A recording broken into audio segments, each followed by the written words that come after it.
To ensure that early years education is effective, it is important that all settings implement the 3 I's. Ofsted use the 3 I's in their framework when inspecting settings.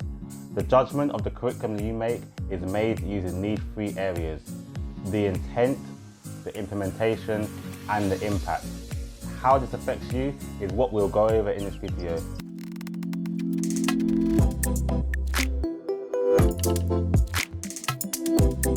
Welcome to the channel Open a Nursery with myself, Kurt Lianya, where I teach you to open, grow, and run your own childcare business.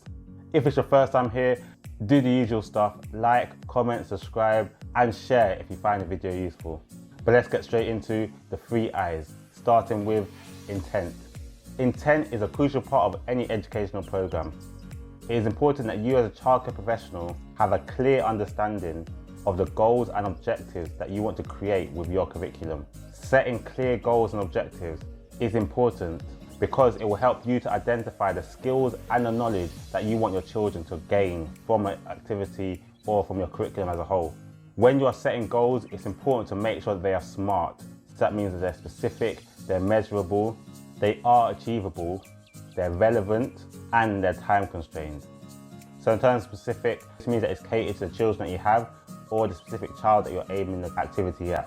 For it to be measurable, you should be able to track the progress to see whether the outcome has been achieved. Achievable means that it's an actual goal that the children or the child can achieve. You don't want to set a goal that's too hard that you know the children might struggle to achieve it. It should also be relevant to your children, so it'll be better to create an activity around cars if you know your children enjoy playing with cars. And also the goal should be time constrained. If you want your children to recognise numbers 1 to 10, you have to set an end deadline when you will evaluate whether the progress has been made.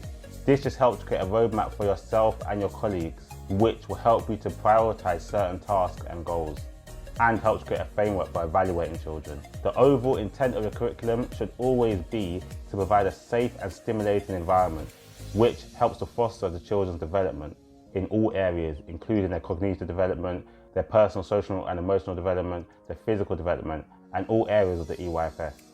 Though your intent should be flexible. You don't want to create a curriculum based on children you have and then their needs and their desires change and your curriculum doesn't change with them. You need to make it constantly adaptable to your children and the needs that you have. Having a clear intent will help you to create a clear curriculum that meets the needs of every child in your practice, and also help you and your colleagues to measure their effectiveness and evaluate how well your curriculum is doing, and ultimately helps to improve the development of all children in your care. So that's the first I. The second I is your implementation. This is simply how you transform your intent into an actual practical plan that nursery practitioners can implement and use. Effective implementation requires you and your colleagues to ensure that your teaching methods align with the intent that you've created. It also requires you to ensure that children are engaged and motivated with learning. To ensure that children's needs and interests are met, you need to be thinking about the teaching methods that you're using in order to promote the characteristics of effective learning, which are active learning, thinking critically, and being willing to have a go, playing and exploring. Effective teaching strategies can include creating hands-on learning experiences, group work, and play-based learning. The last video I've done covered about learning through play, so if you want ideas of different teaching methods, check out that video and other videos that I've done on the topic. In order for this area of the 3 I's to be effective, it is important that you're constantly developing your practice, either by going on training, reading resources, or through support from others at your nursery, local area, or your setting. The third I is all about the impact, and it involves evaluating whether your intent and your implementation have worked. This is where you use your observations and your assessments to determine this. For your impact and your evaluation to be effective, you must be able to determine whether your teaching methods have had the desired impact, and if it hasn't, be able to adapt your teaching methods, your curriculum, and any activities you have set up in order to achieve the intent. You need to be thinking both short-term and long-term when you're evaluating your impact too. It is important that all information gathered is collated together to help really plan whether your intent and your implementation have been effective. So this involves looking at your group tracking and just seeing whether there's any patterns or any areas where consistently children may be behind. This is probably one of the most important areas to do and one that many people miss out on. The intent and the implementation they do straight away, but then they don't evaluate afterwards to see how effective it's been and where things can be improved. It is important that you're doing this in order to continuously improve your practice and continuously improve how your setting operates. This is a key area that will help your children develop most, and also a key area that Ofsted will be looking at.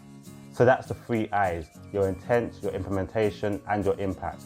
By having a clear intent, effective implementation, and a way to evaluate the impact, you can ensure that the experience at your nursery or other setting is both meaningful and enjoyable for the children in your care. If you want any help in creating your curriculum, then check out the video that's on the screen now. And also, don't forget to check out the website opennursery.co.uk, which has lots of support helping you to open, run, and grow your nursery. From courses to consultations to nursery documents to blogs and articles, there's lots on there to support you in your childcare career, so do check it out. But before you go, don't forget to like, subscribe, and wherever you head off to, I wish you all the best. God bless.